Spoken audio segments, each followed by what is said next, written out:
We finished talking about the British and the Dutch basically trying to play catch up with the Spanish and the Portuguese because the Spanish and the Portuguese both had about 100-year head start when it came to colonizing the Americas. And of course, especially the English saw how much money the Spanish were making, and so they wanted to get in on that, okay? And then, of course, we finished off, I promise I'll come back to this, all right? We finished off talking about mercantilism, which was the financial system of the time, where people believed that or at least the summary of it, wealth is power, power is wealth. That wealth was limited, okay? It was basically a pie, and so far the Spanish and the Portuguese had, 2/3 of that pie, and so basically if you wanted more power, you had to have more riches, and so you had to take it from the Spanish. Okay? And in addition to that, you also had to have colonies, which would help you get a bigger piece of that wealth. And so we finished off talking about how when it came to colonies, it wasn't necessarily the various countries that did it, especially the English and the Dutch. They formed what were called charter companies, which basically you take investors, use their money to settle the various areas. And of course, the kings would give those companies a monopoly over a certain area, provide protection via the Navy, and of course, some of the profits then would go back to the country. Okay, so we've got the English, we've got the Dutch trying to play catch up. Unfortunately, they start doing it at a time when the planet undergoes a mini ice age, okay, for about 250 years. Temperatures around the globe generally drop, okay? And so, it gets colder, the growing seasons are shorter.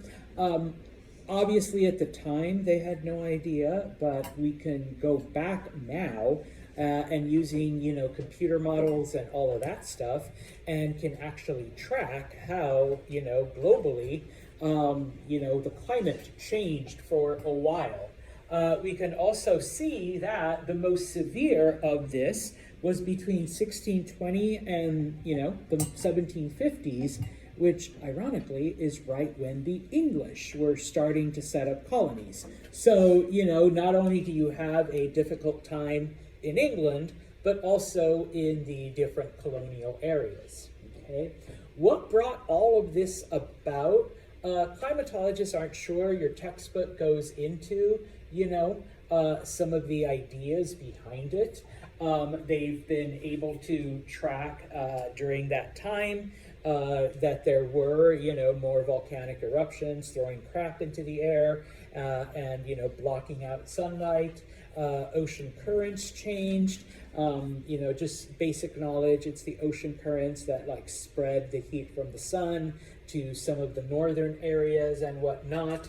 One of the things that they have noticed, and whether it was a contributor or not, is up for debate, but because so many millions of natives were killed, both by disease and by Europeans, okay, the land became the jungles, and everything else kind of grew back where people were abandoned, which meant less carbon dioxide in the atmosphere, and that led to cooler weather in certain parts. So they think it was a number of factors, but needless to say, okay, as I mentioned, okay, shorter growing seasons because of the temperatures, okay. There was, in fact, extended periods of drought as well, so less precipitation, okay.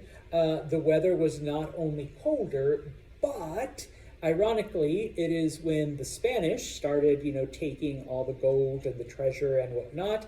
And so with the mines drying up, not only is there's less money, but there's less food. There's just difficulty all around. Okay, and so we have failing harvests, we have economies kind of, with high inflation, and of course, the bottom dropping out of a lot of things. It's actually, once again, using computer models and plugging in all the factors, the Sahara Desert actually got bigger. It wasn't as big as it currently is. And that's all a result of this environmental shift during these times. Okay, and so, because South America had already been taken up by the Spanish, okay, and the Portuguese, okay, and the Caribbean, all right, France, England, the Netherlands, and any other country that was trying to catch up to the Spanish was left with North America, okay? Now, the French begin to explore the area along the St. Lawrence River, okay? And so many of the, much of the area, even today, French Canadian, you still have that French influence.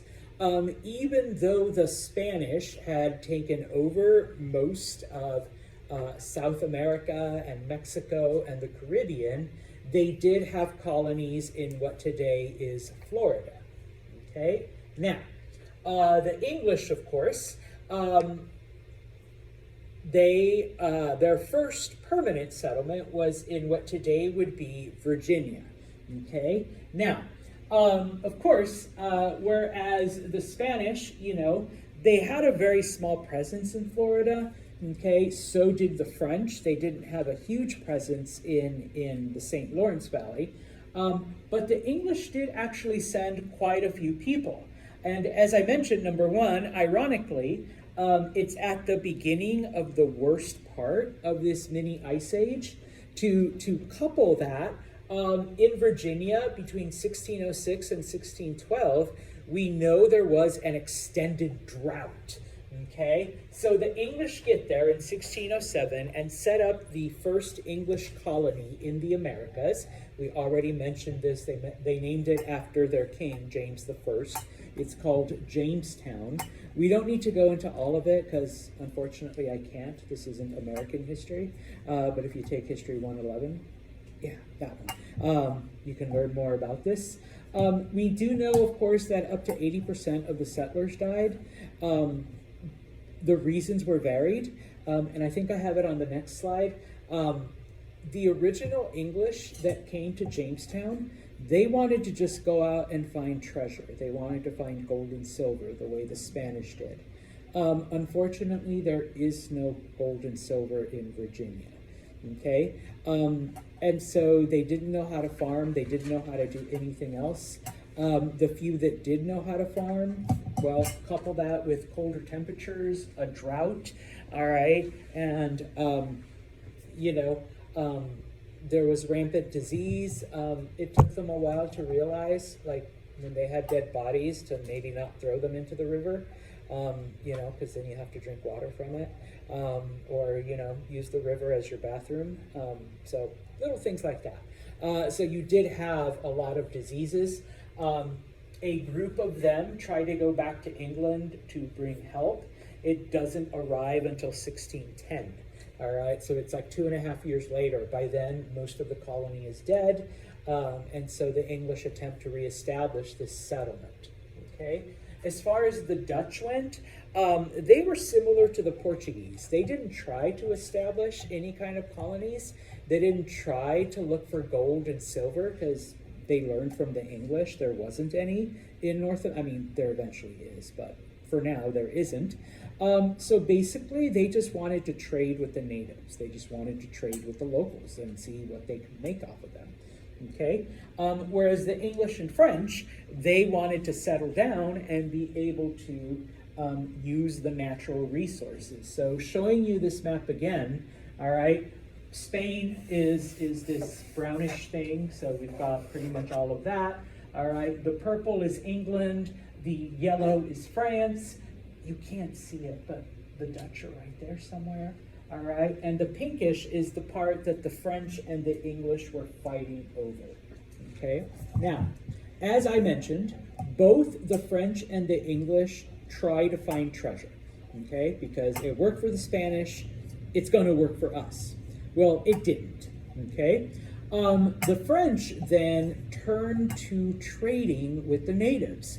One thing they discovered, okay, I promise I'll come back, all right, is that in these areas that the French occupied, there were a lot of furs, okay? And the French were like, well, maybe if we take these back to Europe, people will want them. And at least for a couple hundred years, whatever the French did, everybody thought was awesome, So the French started wearing certain clothes, everybody else had to. The French wore certain dresses, then all the women needed to have that dress. French men started wearing powdered wigs, guess what? So did everyone else. And so the traders basically figured, if we can get these back to France and make these furs popular, everybody else is going to want them, and they weren't wrong. Okay, people wanted those furs once the French started wearing them. Okay, so the early French settlers basically lived off of the fur trade. Okay, now the English, of course, they don't find treasure. They practically, die. And so they learned how to farm. And ironically, they were taught by the natives. Okay, the natives were like, well, we can't let these, stupid white people die. So let's teach them how to grow food, and, they can, handle themselves. Okay, of course, later on, then more people came, started farming and taking more and more land. All right, now, because let me back up. The English start settling, all right, up and down the East Coast. Okay, so, from Canada all the way down to modern day Georgia. Okay, there is a difference in climate, there is a difference in soil. Okay, when we say the middle colonies, we're talking about Pennsylvania, New Jersey, New York. Okay, maybe even parts of Maryland. So in those areas, people learned how to farm wheat, rye, barley, and oats. Okay, and so that stuff, obviously they would feed themselves, but they would also send a lot of it back to England. Okay, what do we use wheat for? Bread. Yeah. Okay, so everyone has bread. This one's always my favorite. What's barley for? Beer. Yes, whoever said that, say it louder. Beer. Yeah, they drank beer. Okay. In fact, Benjamin Franklin said, beer is proof that God loves us. Yeah, so they drank quite a bit of beer. If you move south, both in Virginia and North Carolina, the colonists learned how to grow tobacco. The colonists in Virginia noticed that the natives would smoke, the tobacco, and were like, hey, what are you guys doing? And so, yeah, they enjoyed it. They began sending it to Europe. And I think I asked this before. What's the thing about tobacco once you start smoking? It's addictive, yes. So you addict a whole continent, and guess what? You just opened up a market for your product. Okay. In South Carolina, they brought rice from Asia, and for whatever reason, it grew really, really well in South Carolina. All right, so those colonies then sent rice back to England, to Europe, and of course indigo. And I think I did ask this last class. What is indigo used for? Dyes. And damn it, I knew I should have worn purple again. Especially purple dye.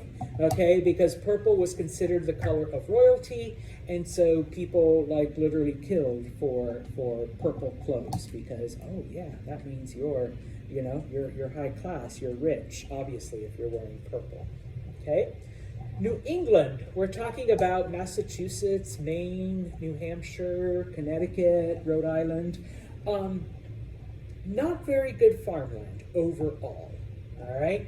And so in this case, people needed more and more land, and so we end up seeing wars with the natives there sooner than in other places because there was a lot less land, and if you wanted to have a profitable farm, you had to have a bigger farm because the soil wasn't all that great.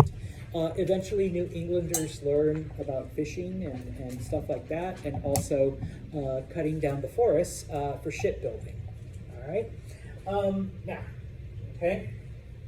Looking at some of the other Europeans, okay, the Dutch actually do settle and explore New York. A man named Henry Hudson, who was actually English, but he was sailing for the Dutch. He enters Hudson Bay, not Hudson Bay, the Hudson River, modern day New York City. He was actually looking for a passage to Asia, because now that they've accepted the fact that this is like a whole new continent, everybody was convinced that there had to be a way through it to get to Asia. And so Henry Hudson, basically, he's like, hey, here's this big ass river, and it keeps going and going and going.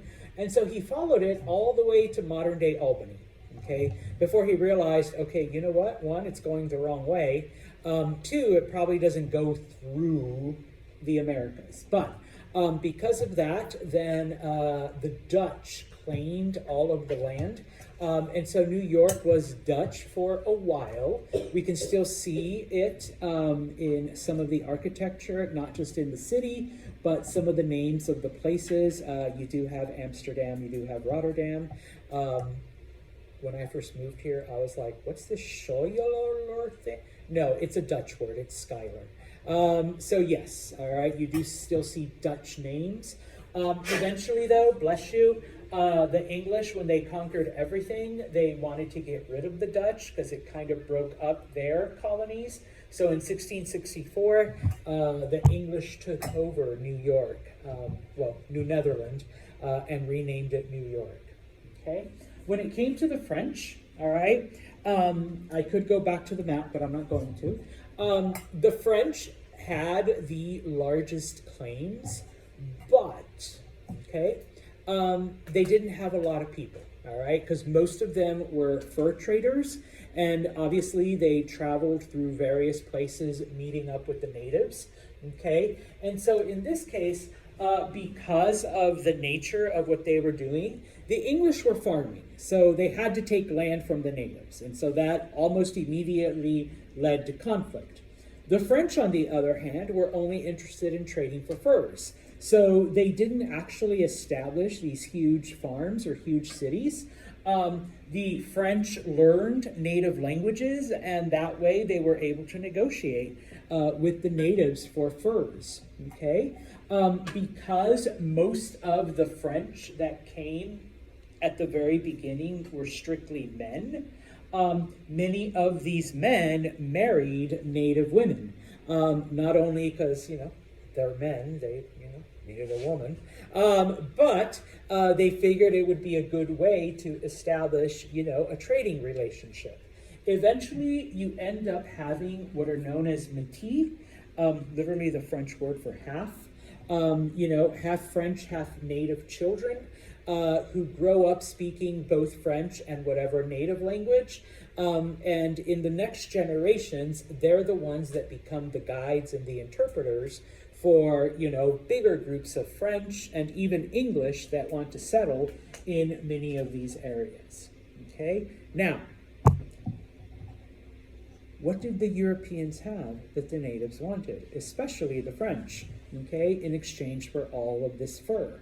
Well, there were trinkets, there were some manufactured goods, but the two things that proved the most popular, sounds like Texas, guns and alcohol, okay? The natives had no concept of alcohol, so when the Europeans brought it, it was like, shit, this stuff tastes good and feels good too. All right, oh, that nice warm feeling on the inside. And of course, guns, none of the natives had them, and so the natives that were able to trade with the Europeans for guns, they automatically had an advantage over their enemies. A lot of people unfortunately don't realize that a lot of these native tribes fought against each other, all right? They were natural enemies. And so those tribes that were able to trade with the Europeans and obtain guns were automatically superior then to their rivals, to their enemies, okay? Of course, this does not go without some kind of effect. Within about 50 years, the French had depleted most of the beaver and pelt populations in the St. Lawrence Valley. And so many of these natives then either had to move on trying to find other areas, or the French themselves just moved on. And of course, this led to more conflict with various tribes, okay? And so this map here, then a little bit more detailed. Once again, everything in yellow is French claim. Everything in purple is English claim. This little strip right there, that's the Dutch, but eventually that disappears after 1664. And then this, I don't know what to call it, pink. This is the area where the English and the French are basically, fighting each other for control of those areas because number one, the English are trying to expand, because they need more land for farming, whereas the French are using that land to hunt for, fox and beaver and whatever else produces fur and pelts and whatnot. All right.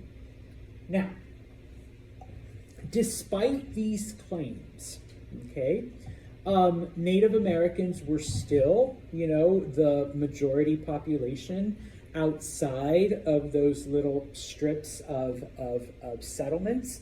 And even amongst the French, I promise I'll come back, all right? Yes, the French claimed all of this, but there was maybe like 2 Frenchmen out there, that were doing the trading, all right? So just because they claimed it, doesn't necessarily mean that it was under their control, okay? But because of this shift, and because both the French and the English traded guns with various tribes and traded alcohol with others, eventually the balance of power kind of shifted. Both the Lakota and the Comanche become dominant tribes, so that by the time we get to the 1800s, and Americans now are moving into those areas, they have those tribes to contend with, okay? Remember that before 1492, there were no horses in the Americas, okay? So how do they get there? How do the native tribes become horse tribes? Because it actually allows them to assert dominance. There were natives that literally stole the horses from the Spanish in Mexico. Promise I'll come back, all right? Because, the Spanish claims went all the way up into Texas, all right? In other cases, though, the horses either just ran away or were just abandoned by the Spanish.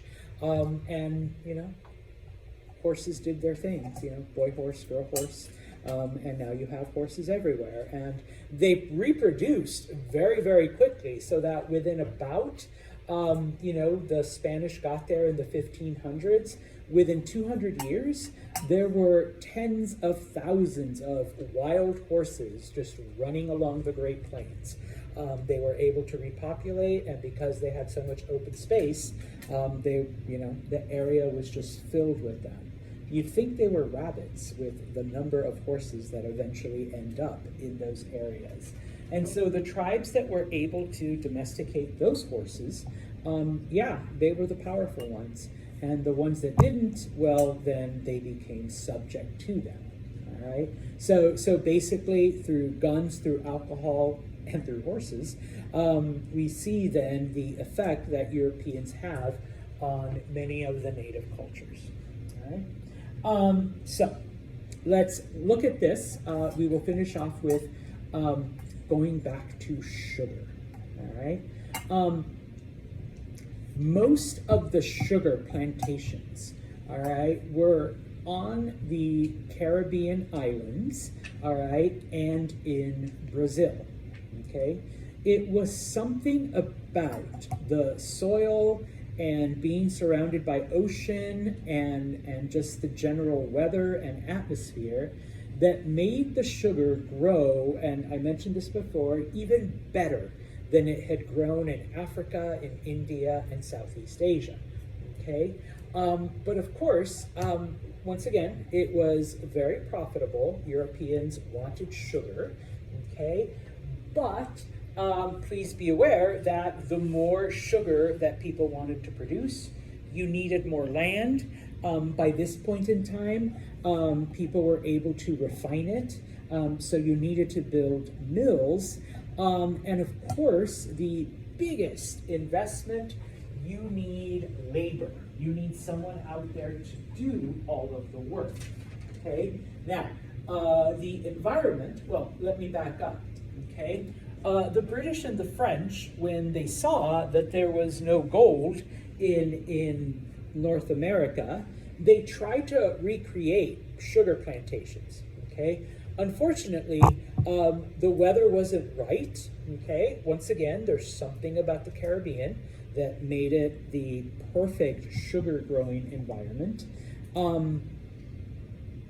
You need a certain amount of hot days in order for the sugar to grow. And so even parts of Florida, believe it or not, weren't hot enough for long enough. All right, you needed it, need to be further south. Okay, so the environment was hot and humid. Okay, nobody wants to work in hot and humid climates. Okay, and so yes, slavery was used in order to work all of these sugar plantations. Okay, once again, all right, remember that while the Spanish and the Portuguese had settled on natives have souls, unfortunately, this was not the case with Africans. And so they were quite literally worked to death.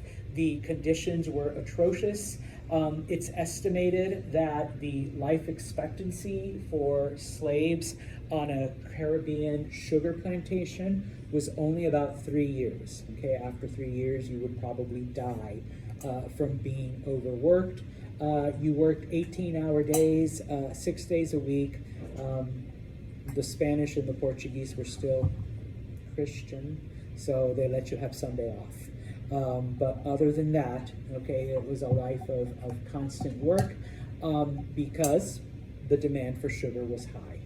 Okay, sometimes there were slave revolts. Many times the slaves ran away.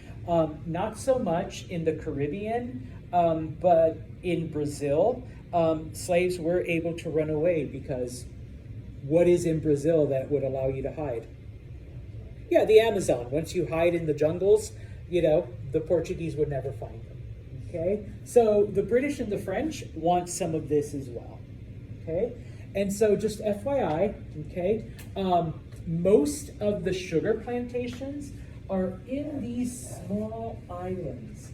Yes, there was some sugar in Cuba, but that's almost too far north for it to be profitable. Cuba was better known for tobacco. Same thing with the Dominican Republic and Puerto Rico, even though they did start off as sugar plantations. Okay. Now, because the British and the French wanted in on this, they couldn't grow it. Sugar won't grow in Canada, all right? Never, ever. And so they began to take some of these islands from the Spanish. And so Jamaica was taken by the English. Haiti, the left side of Hispaniola, was taken by the French. These are all English sugar islands. Some of these are French, okay?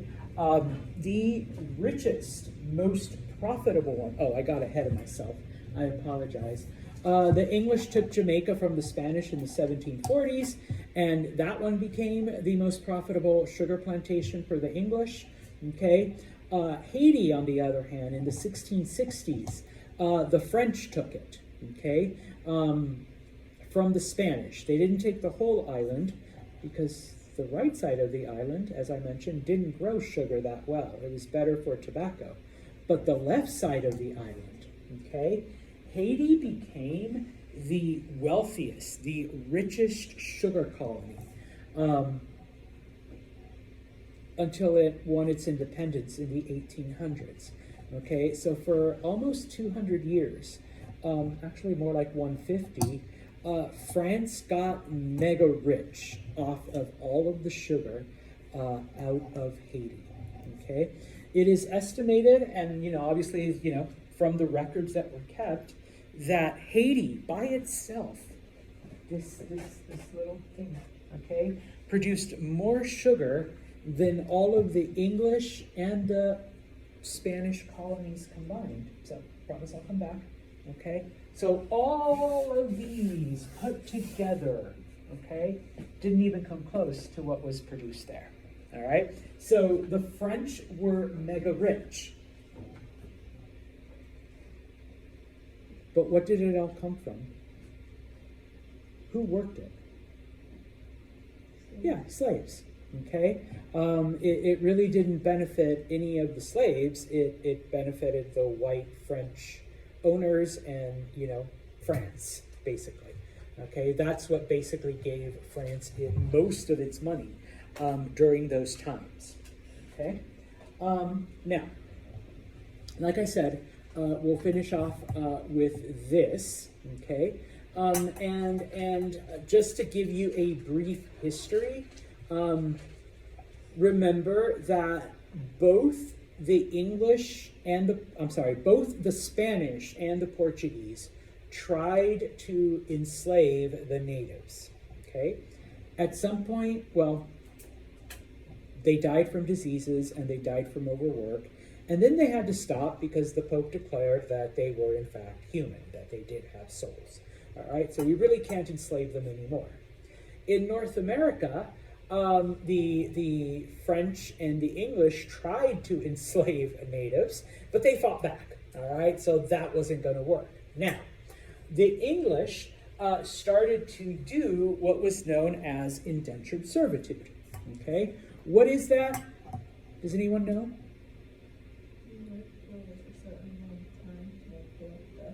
Yeah. So a wealthy landowner in the colonies would pay for your trip. And, the contract was typically 7 years, where you would work 7 years to pay off the debt. And then after that, you were basically free. It didn't work out as well because, nobody wants to be a slave or even a servant if you're not getting anything from it. And many Europeans that were brought over as indentured servants would just run away, and they could basically run to another colony or blend in another town, and that was it. And so people would lose out on their investment. Okay, if you have African slaves, it's kind of like, where are you going to hide? Okay, so in this case, we begin to see, and it starts with the Portuguese. And remember, 95% of all people taken from Africa ended up where? I was going to say it louder. Yes, South America. So Brazil, Colombia, Venezuela, all of the Caribbean islands, okay? So amongst the Spanish and the Portuguese. Okay, now, just as an FYI, all right, remember that slavery wasn't anything new to humanity. Slavery had existed for thousands of years. There were different forms of slavery. Okay, most of the time it was people that had lost a war, and so your side then became a slave. It did not matter if you were black or white or what religion or anything.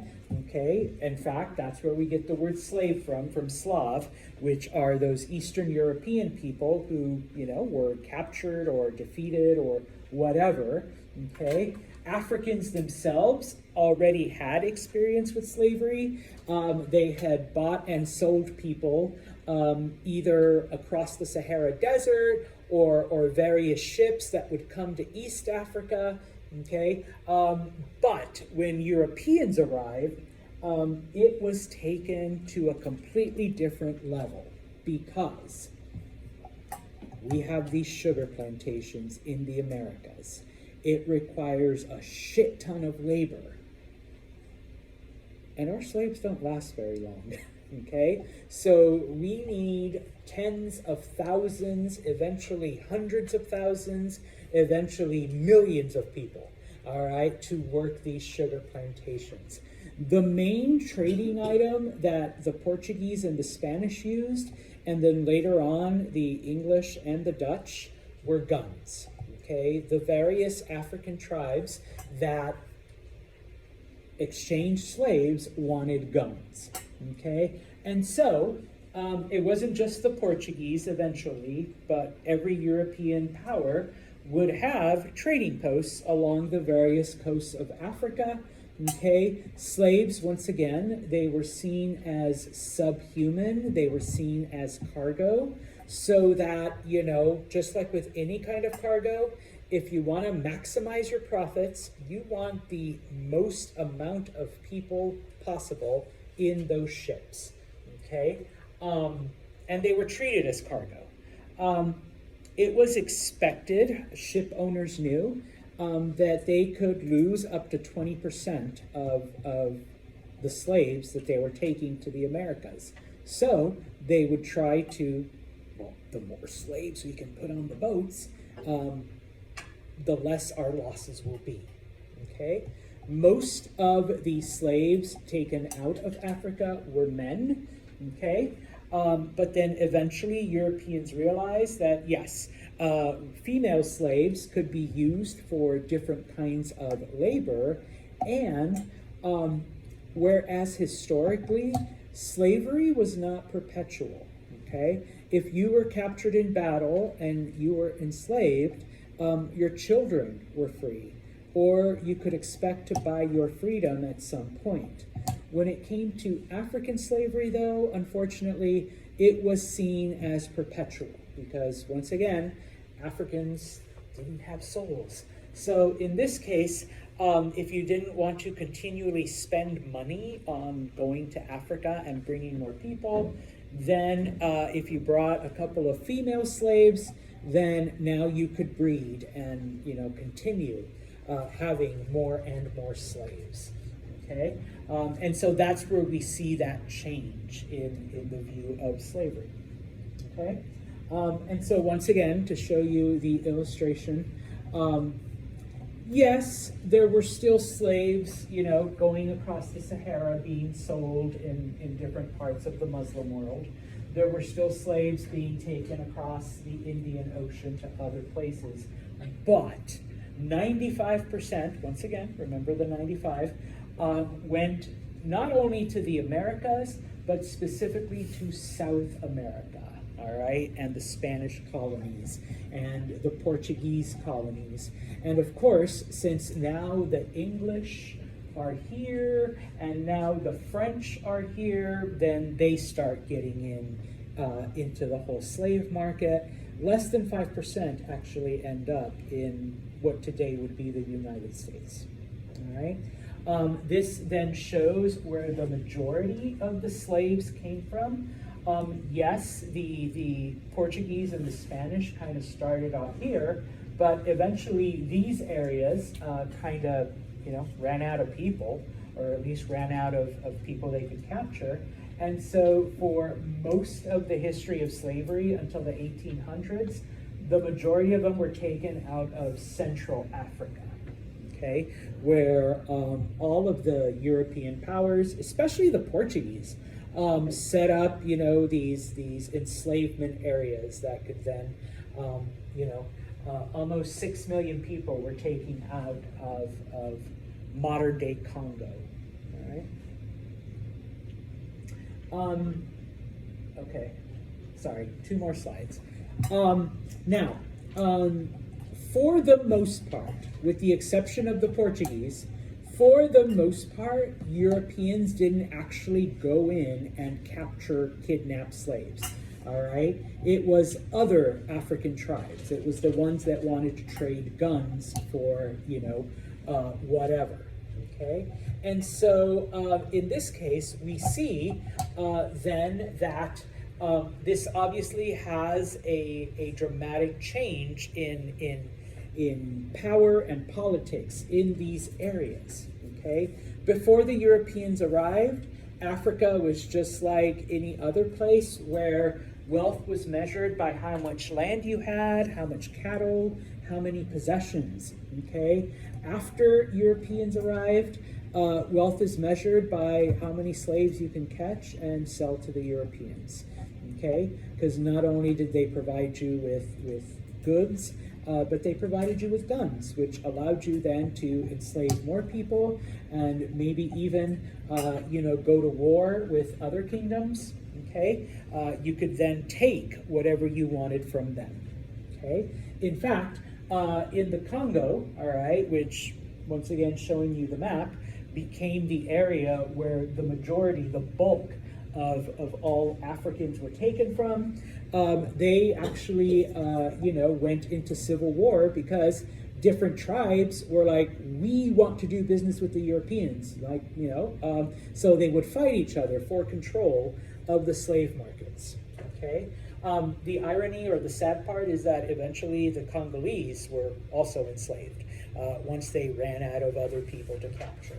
Okay, and so what really, once again, shifted the balance of power was the guns, because the tribes with guns were able then to capture the tribes that didn't have them.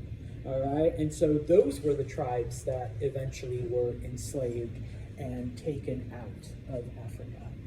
Okay, in some places, like some parts of the Congo, the locals did fight back. Okay, but all right. Obviously, it wasn't always to the benefit of people. Queen Nzinga, who was one of the leaders of the Congo tribes, she tried to fight back against the Portuguese, but eventually other European countries came in on the side of the Portuguese, because obviously if they were able to rebel, this might encourage other African tribes to rebel. And then where are we going to get our slaves from? Okay, so basically Europeans then went in and crushed those rebellions. Like I said, it completely disrupted the balance of power, so that anyone who was able to obtain guns was now able to overthrow whatever territory or whatever government had already existed. Okay, and so for example, the Kingdom of Asante, which is in modern-day Ghana, okay, they became one of the most powerful, all right, because number one, they did have gold, all right, but eventually the Europeans didn't care. They're like, no, we got white gold, sugar, not cocaine, all right, and that's way better. Okay, and so in this case, Asante became a center of slavery. They would go out and capture slaves, and so the more slaves they sold to the Europeans, the more guns they were able to acquire, and then from there they would be able to then to capture more slaves, which meant more guns, which meant more slaves, which meant more guns, and so they became one of the most powerful kingdoms in West Africa, until of course they ran out of people to capture, and then the Europeans just took them. All right, so yeah, all right, so it completely, like I said, altered the balance of power in those areas. Okay, we will stop right there.